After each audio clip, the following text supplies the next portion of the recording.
Start करते हैं Newton's का third law. Newton's third law के अंदर लॉ ऑफ एक्शन और रिएक्शन कहलाता है। थर्ड लॉ की क्या एक्सप्लेनेशन है देखते हैं। तो न्यूटन का ये जो थर्ड लॉ है वो बेसिकली नेचर ऑफ फोर्स बताता है, फोर्स का नेचर एक्सप्लेन करता है। गन से बुलेट का फायर होना रिप्रेजेंट करेगा एक्शन को, और गन का पीछे की तरफ रिकॉइल करना रिप्रेजेंट करेगा रिएक्शन को। यानी बुलेट का निकलना अगर एक्शन है तो गन का रिकॉइल करना उसी एक्शन का रिएक्शन है। यानी कि फोर्सेस जो हैं वो हमेशा पेयर के अंदर वर्क करते हैं। यानी अगर एक फोर्स एक्शन का है तो उसका इक्वल अपोजिट डायरेक्शन के अंदर रिएक्शन जरूर मिलेगा। That is for every action there is always equals and opposite reaction. Forces हमेशा पेयर के अंदर वर्क करते हैं। अकेला एक फोर्स कभी काम नहीं करता। Monoforce does not exist. Forces always work in pair. This is Newton's third law. पहली बॉडी दूसरे पे जितना फोर्स लगाएगी दूसरी बॉडी पहले पर भी उतना ही फोर्स लगाएगी, लेकिन ऑपोजिट डायरेक्शन के अंदर। कुल मिलाकर के दोनों फोर्सेस का जो वेक्टर सम आएगा वो एक नल वेक्टर को रिप्रेजेंट करेगा। दोनों फोर्सेस का वेक्टर सम एक नल वेक्टर को रिप्रेजेंट करता है।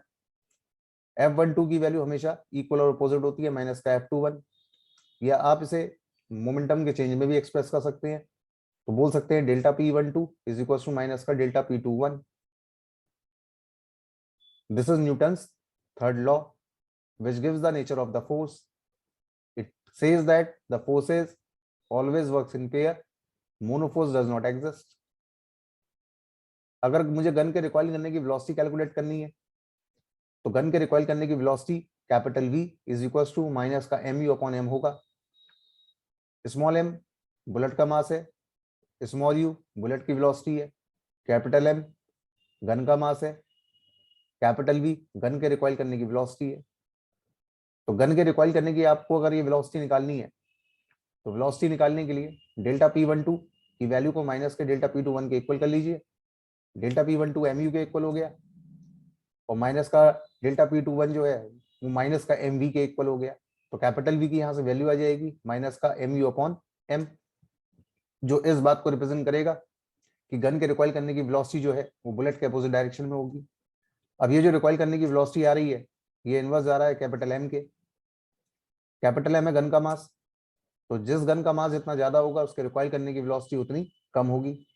More is the mass less is the recoil velocity.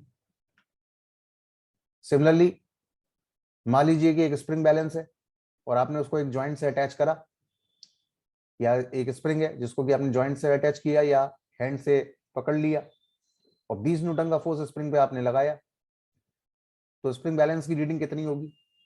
तो स्प्रिंग बैलेंस की रीडिंग यहाँ पर 0 न्यूटन नहीं होगी, क्योंकि स्प्रिंग बैलेंस को एक्शन मिला है और अपोजिट डायरेक्शन में उतना ही रिएक्शन है। तो रीडिंग जो है वो किसकी है? रिएक्शन की, जो कितनी आएगी? 20 न्यूटन। लेकिन अगर दूसरी साइड से हम स्प्रिंग को पकड़े नहीं या बांधे नहीं और 20 न्यूटन का फोर्स स्प्रिंग पे लगाएं तो ऐसी सिचुएशन के अंदर स्प्रिंग जो है वो खिंचेगी नहीं बल्कि मूव कर देगी। जिसका मतलब ये हुआ कि अगर एक्शन होगा तो अपोजिट डायरेक्शन में उसका रिएक्शन जरूर होगा। ये कभी भी एक दूसरे को कैंसिल नहीं करते हैं। क्यों? क्योंकि ये दोनों दो अलग अलग बॉडीज पे लगते हैं, एक ही बॉडी पर नहीं लगते हैं। Forces of action and reaction never cancel each other since they act on two different bodies, not on the same body. के अंदर कह रहा है कि एक मशीन गन को होल्ड करने के लिए कितना फोर्स लगाना पड़ेगा। तो मशीन गन में से बुलेट जो है वो फायर कर रही है, मान लो n बुलेट्स फायर कर रही है 30 सेकंड्स के अंदर। हर बुलेट का मास स्मॉल m है, u बुलेट के निकलने की वेलोसिटी है। तो कितना फोर्स चाहिएगा n बुलेट्स के निकलने से मशीन गन को होल्ड करने के लिए? तो फोर्स जो चाहिएगा उस फोर्स की वैल्यू को कैलकुलेट करने के लिए delta P upon delta T लगा दीजिए। ये तो एक बुलेट के लिए हो गया, इनटू इसमें एन का मल्टीप्लाई कर दीजिए तो एन बुलेट्स के लिए आ जाएगा according to Newton second law. अब डेल्टा पी की वैल्यू एम यू के इक्वल हो गई और एन बाई टी से मल्टीप्लाई कर दीजिए तो फोर्स रिक्वायर्ड के लिए आंसर आ गया। डायरेक्ट फॉर्मूला काफी इंपॉर्टेंट है, इस तरह के क्वेश्चन में अप्लाई कर सकते हैं। फॉर्मूला है फोर्स का M U into N by T. Gun कितना रिकॉइल करेगा, वेलोसिटी निकालनी है, recoiling velocity. Answer is M U by M. इसमें स्मॉल m का मतलब बुलेट का मास, स्मॉल u का मतलब recoil velocity. Similarly man 60 kg carrying a bag of 60 Newton कितने फोर्स से ये मैन फ्लोर को पुश करता है, अगर ये कैलकुलेट करना है तो मैन का वेट निकाल लीजिए और उसमें बैक का वेट आप ऐड कर दीजिए। तो जितना रिएक्शन हो गया उस रिएक्शन की वैल्यू हो गई टोटल मिलाकर के 660 न्यूटन। तो कितना पुश मिला फ्लोर को, वो हो गया 660 न्यूटन, यानी कि एक्शन हुआ 660 तो रिएक्शन हुआ अपोजिट डायरेक्शन में -660 न्यूटन। ये एक 4 किलोग्राम का कोई ब्लॉक है और इसको हमने 0.5 kg के किसी रोप से 9 न्यूटन का फोर्स लगा करके खींचना शुरू किया। तो ऐसी सिचुएशन के अंदर सबसे पहले आप कैलकुलेट करें कॉमन एक्सेलरेशन, जिसका फॉर्मूला होगा नेट फोर्स अपॉन टोटल मास। नेट फोर्स है 9 न्यूटन का और मास की वैल्यू है आपके पास 4 + 0.5 यानी कि 4.5। तो यहां से एक्सप्रेशन आ गया निकल करके 20। अब आपको निकालना है ब्लॉक पर फोर्स या बॉल पर फोर्स, तो जिस पर भी फोर्स निकालना है उसका mass multiply by common acceleration कर दीजिए। यहां से आंसर आ गया 8 न्यूटन। जिस पर भी फोर्स निकालना है उसका मास मल्टीप्लाई कर देंगे कॉमन एक्सेलरेशन के अंदर, तो निकल करके आ जाएगा आपके पास उस बॉडी पे लगने वाला फोर्स। इस तरह के क्वेश्चंस के अंदर सबसे पहला काम कॉमन एक्सेलरेशन निकालना है। अगला जो केस है वो हाईली इंपॉर्टेंट है। इस केस के अंदर एक पाइप में से पानी बाहर निकल रहा है v वेलोसिटी से। पानी की डेंसिटी क्वेश्चन में दे रखी है रो। m अमाउंट का वाटर यानी कि m मास पानी का बाहर आ रहा है। तो पाइप को पकड़ने के लिए कितना फोर्स लगाना पड़ेगा ये कैलकुलेट करना है। तो फोर्स निकालने के लिए अप्लाई कर दीजिए m delta v by delta T. अब इसमें m क्या है, मास ऑफ वाटर, जिसको रिप्रेजेंट करेंगे वॉल्यूम इनटू डेंसिटी से। और वॉल्यूम को आप स्प्लिट कर दीजिए area of cross section into displacement से।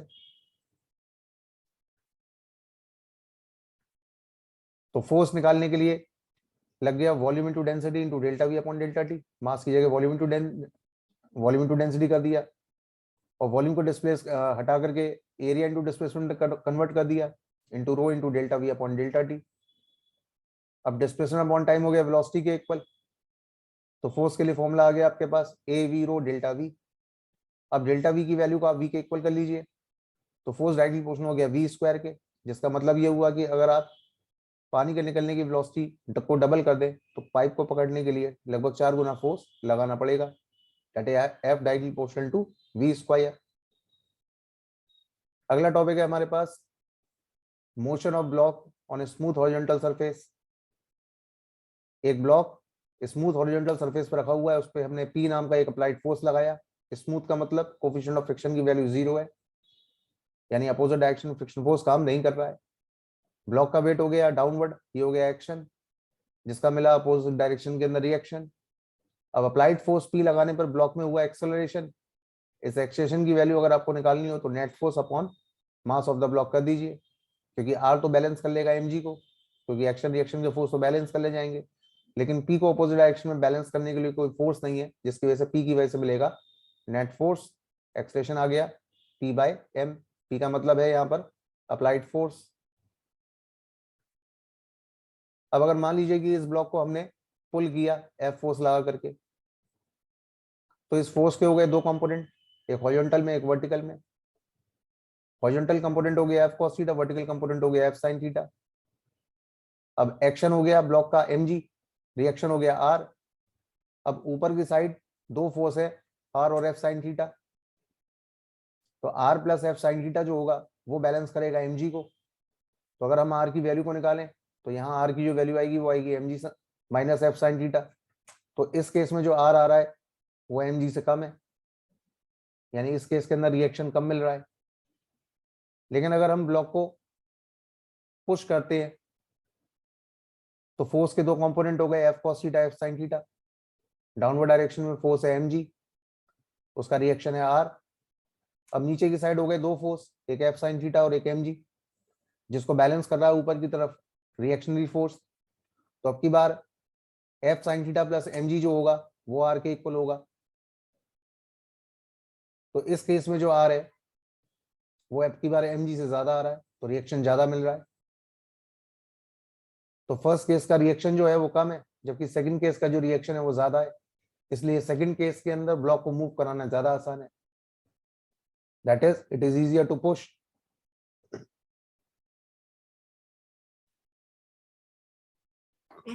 जबकि दोनों केसेस का जो एक्सेलरेशन है उसकी वैल्यू होगी F cos theta upon mg। अगला टॉपिक है कनेक्टेड मोशन। जैसे कि m मास का कोई ब्लॉक है, उसे स्मॉल m मास से अटैच कर दिया, यानी कि कोई ब्लॉक जिसका मास कैपिटल M है, उस ब्लॉक को आप स्मॉल m मास के रोप के साथ अटैच करके खींच रहे हैं। P जो है वो हो गया अप्लाइड फोर्स। अब आपने दोनों बॉडीज को स्प्लिट करके इनका ड्रॉ किया फ्री बॉडी डायग्राम। तो फोर्सेस की रिप्रेजेंटेशन कैपिटल M वाले ब्लॉक पर हो गया स्मॉल f फोर्स, और स्मॉल m वाले पे लग रहे हैं दो फोर्स।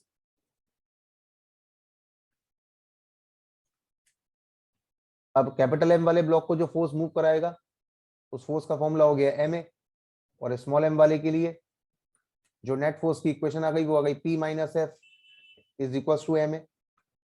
अब अगर हम दोनों इक्वेशन को आपस में कंपेयर कर लें, फर्स्ट और सेकंड को, तो यहां से हमारे पास आ जाएगा कॉमन एक्सेलरेशन निकल करके, क्योंकि एफ से एफ कैंसिल आउट हो जाएगा। तो कॉमन एक्सेलरेशन जो निकल करके आएगा उसकी वैल्यू हो गई a is equal to P upon M plus M. This is common acceleration. दोनों को कंपेयर करने के बाद p क्या है, अप्लाइड फोर्स। अगर आपको बड़े वाले ब्लॉक पर फोर्स कैलकुलेट करना है, तो जिस पर भी फोर्स कैलकुलेट करना है उस पर फोर्स कैलकुलेट करने के लिए उसका mass multiply by common acceleration से कर देंगे तो आंसर डायरेक्ट आ जाएगा। जैसे कि 8 किलोग्राम का ब्लॉक है और 2 किलोग्राम की रस्सी है, और रस्सी पे मान लीजिए कि आपने 20 न्यूटन का फोर्स लगाया, तो बताइए ब्लॉक पर कितना फोर्स लग रहा होगा। तो ये तो फैक्ट बात है कि 20 न्यूटन तो नहीं होगा, क्योंकि फोर्स कम हो जाएगा। तो निकालने के लिए पहले कॉमन एक्सेलरेशन निकाल लीजिए। तो कॉमन एक्सेलरेशन कैसे निकालेंगे, नेट फोर्स अपॉन टोटल मास करके। तो कॉमन एक्सेलरेशन की वैल्यू आ गई 2 मीटर पर सेकंड स्क्वायर। फिर अगर आपको ब्लॉक पे फोर्स निकालना है, तो निकालने के लिए जिसका निकालना है उसका mass multiply by common acceleration, तो आंसर आ गया 16 न्यूटन। तो अभी ये जो आंसर आ रहा है वो 20 से तो कम है, जो इस बात को रिप्रेजेंट कर रहा है कि फोर्स लगातार कम हो जाएगा, यानी कि रस्सी के मिड पॉइंट पर जो टेंशन होगा वो 16 और 20 के बीच में कहीं लाई करेगा। दो ब्लॉक आपस में अटैच है, बड़े वाले ब्लॉक पर फोर्स लगा के दोनों को हमने पुश किया, दोनों का एक्सेलरेशन तो सेम होगा, वो एक्सेलरेशन हो गया नेट फोर्स अपॉन टोटल मास। अब दोनों ब्लॉक भी तो आपस में एक दूसरे को किसी फोर्स से पुश कर रहे होंगे, वो फोर्स हो गया स्मॉल एफ। अब उस फोर्स की वैल्यू अगर आपको निकालनी है, तो मान लीजिए स्मॉल एम वाले ब्लॉक पे निकालनी है, तो जिस पर निकालनी है उसका mass multiply by common acceleration कर दीजिए। तो small M into F upon M plus M. सारे ब्लॉक्स रस्सी से कनेक्टेड है। M2 और M3 के बीच में टेंशन है T2, M1 और M2 के बीच में टेंशन है T1, और P जो है वो है अप्लाइड फोर्स। तो अगर हम T2 T1 P इनको कंपेयर करें, तो कंपेयर करने पे P की वैल्यू सबसे ज्यादा होगी और T1 की वैल्यू P से कम होगी, और T1 की वैल्यू T2 से ज्यादा होगी, यानी सबसे कम होगा T2 और सबसे ज्यादा होगा P, यानी P अप्लाइड फोर्स है। अब क्वेश्चन में हमें कैलकुलेट करना है T1 और T2 की वैल्यू। तो सबसे पहला काम सिस्टम का निकाल लो, कॉमन एक्सेलरेशन। तो कॉमन एक्सेलरेशन अगर आप निकालते हो तो कॉमन एक्सेलरेशन के लिए इक्वेशन क्या बनेगी, net force upon total mass, that is P upon M1 plus M2 plus M3। ये हो गया कॉमन एक्सेलरेशन। अब अगर आप T2 कैलकुलेट करते हो, तो इतना चेक करो डायग्राम के अंदर कि T2 वाला जो फोर्स है वो केवल M3 को खींचेगा, M3 के पीछे तो कोई ब्लॉक है नहीं है। तो T2 की जो वैल्यू हो जाएगी वो किसके इक्वल हो जाएगी, M3 इंटू ए के। तो T2 की वैल्यू हो गई M3 इंटू ए, और ए की वैल्यू है P upon M1 plus M2 plus M3। तो आपके पास T2 की वैल्यू आ गई निकल के। सिमिलरली अगर आपको T1 निकालना है, तो T1 वाला जो फोर्स लगेगा, तो T1 वाला फोर्स अकेला M2 को तो खींचेगा नहीं, वो अपने साथ M3 को भी खींचेगा, क्योंकि M2 बंधा तो M3 से ही है। तो T1 निकालने के लिए आपको M2 प्लस M3 करना है, उसका मल्टीप्लाई कर देना है कॉमन एक्सेलरेशन के साथ। तो ये आपके पास यहाँ से T1 की वैल्यू आ जाएगी। तो हमको क्वेश्चन के अंदर T1 T2 की दोनों की वैल्यू निकालनी थी, तो T2 की वैल्यू आ गई और T1 की वैल्यू आ गई। सिमिलरली 3 ब्लॉक आपस में अटैच है, कॉमन फोर्स ला करके आपने खींचा, सेम रिजल्ट कॉमन एक्सलेशन का। बात करते हैं मशीन की, तो मशीन बेसिकली चेंज करती है फोर्स की डायरेक्शन को किसी एक कन्वीनियंट पॉइंट की तरफ। A machine change only direction at a convenient point. किसी मशीन का अगर आपको निकालना हो मैकेनिकल एडवांटेज, तो मैकेनिकल एडवांटेज निकालने के लिए force exerted by machine on load divide by force used to operate machine, इसका जो रेशियो होता है वो रेशियो कहलाता है mechanical advantage. In short MA से रिप्रेजेंट कर दिया है। एमए का मतलब है मैकेनिकल एडवांटेज। जनरली इस मैकेनिकल एडवांटेज की जो वैल्यू होती है वो 1 से कम होती है।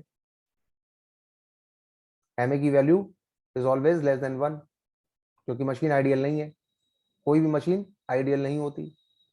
मशीन के अंदर एक एग्जांपल जैसे कि पुले, आइडियल पुले, आइडियल पुले के अंदर मासलेस पुले हमने कंसिडर किया हुआ है। तो एक पुली के सहारे हमने 2 ब्लॉक्स को बांध दिया, एक M1 और एक M2। अब दोनों ब्लॉक्स के बीच में रस्सी तो एक ही है। M1 वाले ब्लॉक का मास हो गया डाउनवर्ड M1G, सिमिलरली M2 वाले मास का वेट हो गया M2G।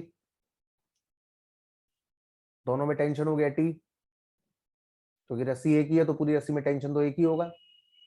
और जहां से पुली कनेक्ट है वहां टोटल टेंशन की वैल्यू कितनी आएगी, 2T। अब अगर हम ये मान लें कि M1 जो है वो ग्रेटर है M2 से, तो M1 वाला ब्लॉक तो नीचे आएगा और M2 वाला ब्लॉक ऊपर जाएगा। तो M1 वाले ब्लॉक के लिए अगर हम इक्वेशन निकालते हैं तो इक्वेशन आएगी निकल करके M1G minus T is equals to M1A। Similarly अगर हम M2 वाले ब्लॉक के लिए कैलकुलेट करते हैं नेट फोर्स, तो ये हो जाएगा T minus M2G is equals to M2A। अब अगर हम दोनों इक्वेशंस को आपस में अटैच कर दें तो T से T हमारा कैंसिल आउट हो जाएगा, और T से T जैसे कैंसिल आउट होगा तो कॉमन एक्सप्रेशन की वैल्यू आ जाएगी, वो आ जाएगी M1 minus M2G upon M1 plus M2। Result वही आ रहा है, नेट फोर्स अपॉन टोटल मास। तो पुली के केस के अंदर एक्सप्रेशन के लिए formula M1 minus M2G upon M1 plus M2। अब अगर हमको टेंशन निकालना हो तो इस कॉमन एक्सप्रेशन की वैल्यू हम किसी भी एक इक्वेशन में पुट कर देंगे, तो टेंशन आ जाएगा हमारे पास 2 times of M1 M2G upon M1 plus M2। तो आइडियल पुले के केस के अंदर कॉमन एक्सप्रेशन का formula M1 minus M2G upon M1 plus M2, और टेंशन का formula 2 times of M1 M2G upon M1 plus M2। बाकी जहां से पुली बंधी हुई है वहां मिला होगा टोटल रिएक्शन 2T, और T की वैल्यू निकाली है 2 times of M1 M2G upon M1 plus M2। इसका मल्टीप्लाई कर दीजिए तो रिएक्शन मिल जाएगा सपोर्ट पर 4 times of M1 M2G upon M1 plus M2। अगले केस के अंदर एक ब्लॉक स्मूथ टेबल की सरफेस पे रखा हुआ है और एक ब्लॉक जो है वो पुली के सहारे से लटक रहा है। जो ब्लॉक टेबल पे रखा हुआ है उसका मास है M2, और जो लटक रहा है उसका मास है M1। अगर हम ये मान लें कि M1 जो है वो ग्रेटर है M2 से, तो M1 वाला ब्लॉक जो है वो तो नीचे आएगा और M2 वाला जो ब्लॉक है वो टेबल पर आगे की तरफ स्लाइड करेगा। लेकिन दोनों एक ही रस्सी से बने हैं तो दोनों का एक्सप्रेशन तो कॉमन ही होगा। अब M1 वाले का वेट हो गया डाउनवर्ड M1G, रस्सी में टेंशन T, नीचे की तरफ लग रहा है नेट फोर्स, तो एक्सप्रेशन हुआ नीचे की तरफ। तो M1 वाले ब्लॉक की इक्वेशन हो गई M1G minus T is equal to M1A। ये हो गई पहली इक्वेशन। अब M2 वाले ब्लॉक पर जो फोर्स लग रहा है वो केवल टेंशन है, तो टेंशन क्या हो इक्वल होगा M2A के इक्वल। ये बन गई 2 इक्वेशन। अगर दोनों इक्वेशन को हम ऐड कर दें तो T से T कैंसिल आउट हो जाएगा, तो कॉमन एक्सप्रेशन की यहाँ वैल्यू आ जाएगी M1G upon M1 plus M2। ये आ गया निकल करके common expression, that is net force upon total मास। अब जो कॉमन एक्सप्रेशन में निकाला है इसकी वैल्यू उठा करके हम दूसरी इक्वेशन में रख दें जो आ रहा था T इक्वल्स टू M2 है, तो हमारे पास टेंशन के लिए फॉर्मूला आ जाएगा। वो फॉर्मूला होगा M1 M2G upon M1 plus M2। और अगर हमको कैलकुलेट करना हो कि क्लैम पर कितना फोर्स लग रहा होगा, भाई पुले बंधा तो किसी क्लैम से ही होगा, तो क्लैंप पर अगर आपको नेट टेंशन निकालना हो तो टेंशन हो गया क्लैंप पर रिजल्टेंट T√2, क्लैंप पर टेंशन की वैल्यू आ गई T√2। सिमिलरली एक ब्लॉक टेबल पर रखा हुआ है और दो ब्लॉक जो है वो पुली के सहारे से लटक रहे हैं। रखे हुए ब्लॉक का मास है कैपिटल एम, लटके हुए ब्लॉक के जो मास है वो है M1 M2।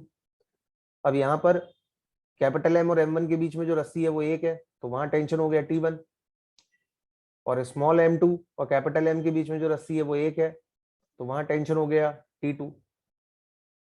लेकिन ये पूरा का पूरा सिस्टम जाएगा तो किसी एक तरफ, तो मान लो कि M1 जो है वो ग्रेटर है कैपिटल एम से, ग्रेटर है M2 से, और पुली जो है वो मासलेस है, तो M1 वाला ब्लॉक नीचे आएगा, कैपिटल एम वाला ब्लॉक टेबल पे राइट की ओर स्लाइड करेगा, और M2 वाला ब्लॉक ऊपर की तरफ जाएगा। तो M1 वाले के लिए अगर हम इक्वेशन बनाए तो M1 का जो वेट हो गया वो हो गया M1G, तो नेट फोर्स हुआ नीचे की तरफ, तो इक्वेशन आ गई M1G minus T1 is equal to M1A। ये हो गई पहले वाले ब्लॉक पर। अब कैपिटल एम वाले ब्लॉक पर इक्वेशन क्या हो गया, तो उस पर जो नेट फोर्स लग रहा है वो केवल दो ही लग रहे हैं, एक T1 और एक T2, तो हमें माइनस करना होगा T1 में से T2 को, तो T1 माइनस T2 जो हो गया वो हो गया MA के इक्वल। ये बन गई दूसरी इक्वेशन। और M2 वाले ब्लॉक पर अगर इक्वेशन निकालते हैं तो ये हो गया M2G, वेट हो गया डाउनवर्ड, तो इक्वेशन हो गई T2 minus M2G is equal to M2A। इन तीनों इक्वेशन को लेकर अगर ऐड कर दोगे तो ऐड करने से T1 से T1 जाएगा, T2 से T2 जाएगा, तो कॉमन एक्सेशन के लिए हमारे पास रिजल्ट निकल करके आ जाएगा। तो वो रिजल्ट होगा कॉमन एक्सेशन के लिए M1 minus M2 whole bracket G upon M1 plus capital M plus M2, यानी रिजल्ट वही आ रहा है net force upon total mass. Next बात करते हैं इंक्लाइन प्लेन की। तो इंक्लाइन प्लेन दो तरीके का हो सकता है, या तो स्मूथ या रफ, लेकिन हम यहाँ बात कर रहे हैं स्मूथ इंक्लाइन प्लेन की, जहां पर की फ्रिक्शन काम नहीं कर रहा है। तो ये कोई ब्लॉक जब इंक्लाइन प्लेन पे रखा जाएगा तो इस ब्लॉक का वेट हो गया डाउनवर्ड mg, इंक्लाइन प्लेन ने रिएक्शन दिया कैपिटल R। अब इस वेट के हो गए दो कंपोनेंट, जो दो कंपोनेंट हो गए वेट के, एक हो गया mg cos theta incline plane के परपेंडिकुलर, और दूसरा हो गया mg sin theta incline plane के पैरेलल। अब mg cos थीटा तो R से बैलेंस हो जाएगा, लेकिन mg sin थीटा वाले फोर्स को बैलेंस करने के लिए अपोजिट डायरेक्शन में फ्रिक्शन नहीं है, जिसकी वजह से ये ब्लॉक नीचे की तरफ स्लाइड करेगा, और स्लाइड करने के लिए जो नेट फोर्स होगा वो होगा mg sin थीटा। रिएक्शन को तो बैलेंस कर लिया mg cos थीटा ने, और जो नेट फोर्स मिला नीचे की तरफ वो मिला mg sin थीटा की वजह से। अब F का फॉर्मूला हो गया ma, m से m कट गया, तो इस ब्लॉक के नीचे आने का एक्सप्रेशन आ गया g sin थीटा। यानी कि स्मूथ इंक्लाइन प्लेन पर जब भी कोई ब्लॉक रखा जाता है तो स्मूथ इंक्लाइन प्लेन पे ब्लॉक का डाउनवर्ड डायरेक्शन में जो एक्सेलेरेशन होता है वो होता है g sin theta for smooth incline plane. Acceleration is equal to g sin theta. अब मान लो कि हमने उसी ब्लॉक को एक पुली से अटैच किया और एक ब्लॉक को हमने लटका दिया। अब अगर लटके वाले ब्लॉक का मास ज्यादा है तो इंक्लाइन प्लेन पे रखा हुआ जो ब्लॉक है वो आपकी बार ऊपर जाएगा, उसका वेट हो गया mg sin थीटा, रस्सी में टेंशन है T। तो कॉमन एक्सेशन अगर इस केस में निकालते हैं तो ये इक्वेशन आएगी m1 minus m2 sin theta into g upon m1 plus m2। यहां से निकल के आ गया हमारे पास कॉमन एक्सेलरेशन। सिमिलरली अगर दो ब्लॉक का केस है, दोनों ब्लॉक इंक्लाइन प्लेन के ऊपर रखे हुए हैं, दोनों साइड के एंगल एक का थीटा एक का फाई, तो कॉमन एक्सप्रेशन हो जाएगा m1 sin theta minus m2 sin phi whole bracket g upon m1 plus m2। Similarly pulley के अंदर अगर तीन ब्लॉक आपस में अटैच है और कॉमन एक्सप्रेशन निकालना है तो यहाँ तीन इक्वेशन बनेगी, जो तीनों इक्वेशन बनेंगी उनमें से T1 और T2 कैंसिल आउट हो जाएंगे, तो कॉमन एक्सप्रेशन आ जाएगा m3 plus m2 minus m1 whole g upon m1 plus m2 plus m3। ये आ गया कॉमन एक्सप्रेशन निकल करके। तो सभी केसेस के कॉमन एक्सप्रेशन को निकालने के लिए एक जनरल फॉर्मूला काम कर रहा है, वो है net force upon total mass of the system. Similarly सभी केसेस के लिए इसी तरीके से आप निकाल सकते हैं। बात करते हैं लिफ्ट और एलिवेटर की। तो लिफ्ट और एलिवेटर के अंदर mg जो है वो है रियल वेट और mg डैश होता है अपेरेंट वेट, जिसमें g डैश का मतलब होता है effective value of acceleration due to gravity. किसी भी तरह का स्प्रिंग बैलेंस हमेशा अपेरेंट वेट को रिप्रेजेंट करता है।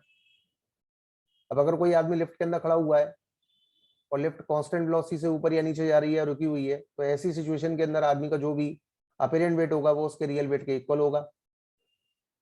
तो अपेरेंट वेट होता है mg डैश और रियल वेट होता है mg। तो mg डैश को mg के इक्वल कर देंगे तो बोलेंगे g डैश की वैल्यू g के इक्वल होगी। अपेरेंट वेट का मतलब क्या हुआ? रिएक्शन, जो कि स्प्रिंग बैलेंस ने नोट किया। तो लिफ्ट अगर कांस्टेंट वेलोसिटी से ऊपर या नीचे जाती है तो उस केस में रियल वेट अपेरेंट वेट के इक्वल होता है। लेकिन अगर लिफ्ट ऊपर की तरफ एक्सेलरेट कर रही है तो नेट फोर्स सारा ऊपर की तरफ लगेगा। तो इक्वेशन बनेगी r minus M G is equal to M A. तो r की वैल्यू निकालेंगे तो इक्वेशन आ जाएगी r is equal to m g plus a. तो इस केस का जो अपेरेंट वेट आएगा वो बॉडी के रियल वेट से ज्यादा होगा। यानी कि एक लिफ्ट जब ऊपर की तरफ एक्सेलरेट करती है तो आदमी का जो अपेरेंट वेट होता है, जो कि स्प्रिंग बैलेंस रीड करके बताती है, वो उसके रियल वेट से ज्यादा होता है। Apparent weight is greater than real weight. ये केस तब है जब लिफ्ट ऊपर जा रही हो। तो इस केस का अपेरेंट वेट हमने निकाला तो r इसका टू एम जी प्लस ए आ रहा है। अब r को हटा करके mg डैश कर दीजिए, m से m कट गया तो g डैश की वैल्यू आ गई g प्लस ए। यानी जब भी कोई बॉडी ऊपर की तरफ एक्सेलरेट करती है तो इफेक्टिव वैल्यू g की जो होती है वो बढ़ जाती है, जिसकी वजह से वेट बढ़ जाता है। तो g डैश की वैल्यू कितनी हो जाएगी? g प्लस ए।